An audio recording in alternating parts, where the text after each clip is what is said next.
The problem is simple but costly. You walk into the gym, your usual weight feels heavier, reps drop, and you assume you got weaker. That conclusion is wrong. Strength does not meaningfully disappear in 24 to 72 hours. What changes is not your muscle, it is your readiness to express force.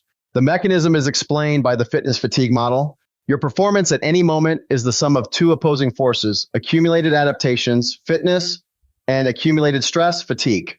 As described by International Journal of Sports Physiology and Performance, performance is the net result of fitness and fatigue interacting over time. Fitness changes slowly over weeks. Fatigue fluctuates rapidly across days based on sleep, stress, nutrition, and prior training load. This means your nervous system's ability to recruit motor units, especially high threshold fibers, can vary significantly even when muscle size is unchanged. Numerically, this variability is not trivial. Research on trained individuals shows day-to-day strength output can vary by 5 to 10% under normal conditions. That is the difference between a clean set of 5 and a failed set of 3 at the same weight. Nothing about your muscle changed. The signal reaching the muscle did. The consequence is misinterpretation. Lifters treat a low readiness day as a loss of progress. They either panic and increase effort irrationally or disengage and reduce training quality. Both responses distort load selection and disrupt progression. Over time, this creates inconsistent stimulus, poor fatigue management, and stalled adaptation. The solution is to shift the frame. Stop treating performance as a fixed daily trait. Treat it as a fluctuating output. Your job is not to force yesterday's numbers, it is to match today's capacity. This is where auto-regulation begins. Instead of chasing load, you anchor your session to RIR, reps and reserve targets. If readiness is low, load decreases, but stimulus quality remains. If readiness is high, performance expresses itself naturally. Before your next session, record one variable: sleep duration. Do nothing else yet. Just observe how it correlates with your first working set. The problem is not just that strength fluctuates, it is that most lifters cannot identify why a session feels strong or weak. Everything gets labeled as energy or motivation, which are vague and not actionable. In reality, your performance on any given day is controlled by 4 primary levers: sleep, fuel, hydration, and timing. The mechanism is precise. First, sleep directly affects neural output.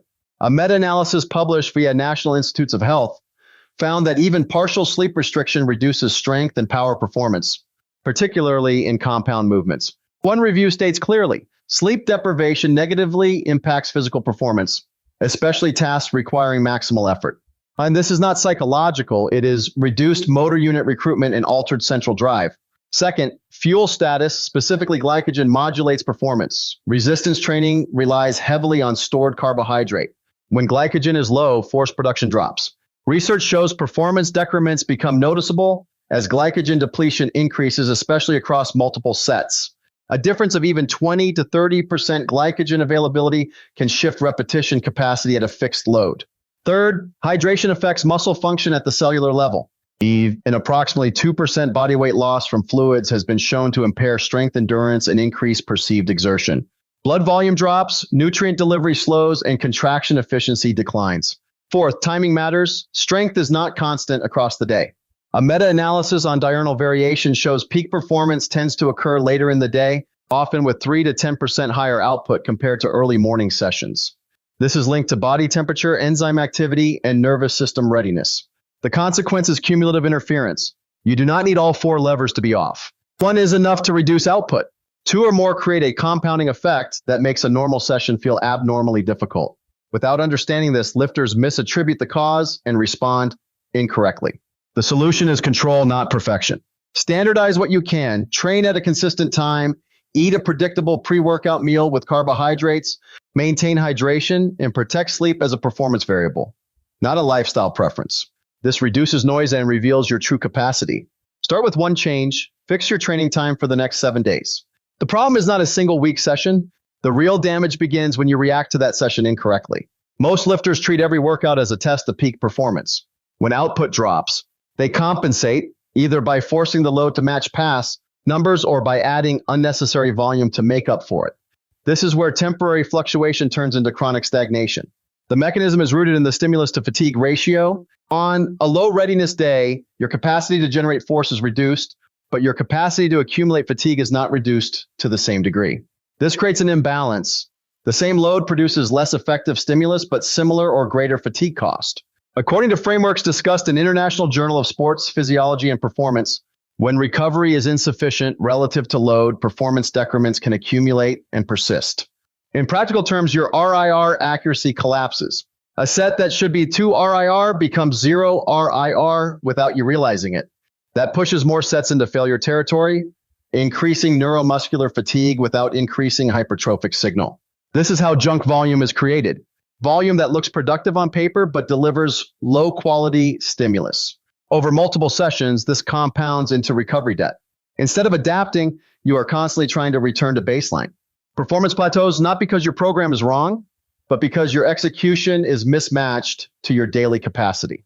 The consequence is long-term. Progress slows, joint stress accumulates, and motivation drops because effort no longer produces results. Many lifters interpret this as a need for more intensity or a new program, when the real issue is mismanaged fatigue. The solution is simple but requires discipline, separate performance from progression. Your goal is not to hit specific numbers every session. Your goal is to deliver a consistent stimulus relative to your current readiness. This is where auto-regulation becomes non-negotiable. Use RIR targets strictly. If a weight moves slower than expected, adjust immediately. Do not chase numbers. Before your next session, set one rule: no set goes below your planned RIR, even if the weight feels too light. That goal is incorrect. Biological systems are inherently variable. The objective is not to eliminate fluctuation, it is to stabilize the inputs and adapt to the outputs. The mechanism is controlled through standardization and auto-regulation. When key inputs are consistent, variability becomes interpretable instead of random.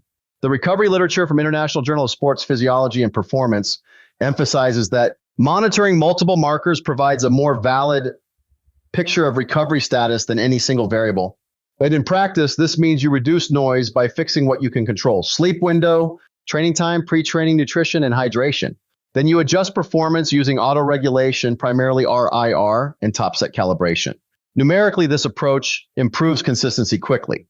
When lifters standardize pre-training carbohydrates, for example, 1 to 2 grams per kilogram within 2 to 3 hours, and maintain hydration, repetition performance becomes more predictable across sessions. When sleep is held within a consistent range, plus or minus 1 hour, perceived exertion variability drops. These are not optimization strategies, they are baseline controls. The consequence of ignoring this is perpetual guesswork. Every session feels different, but you have no data to explain why. This leads to reactive training, adjusting randomly, switching programs prematurely, or chasing motivation. Progress becomes inconsistent because the system is inconsistent. The solution is to build a simple, repeatable framework. Carbohydrates, consistent hydration, sleep within a tight window, track 4 markers daily: sleep, duration, muscle soreness, psychological stress, first working set RIR, auto-regulate output use. A top set to gauge readiness, adjust load to maintain target, RIR, keep volume stable, not reactive. Over time, patterns emerge. You will know when to push and when to hold. Actionable step: starting tomorrow, log your first working set weight, reps, and RIR along with sleep hours. Do this for 14 days. You will see exactly why your strength changes.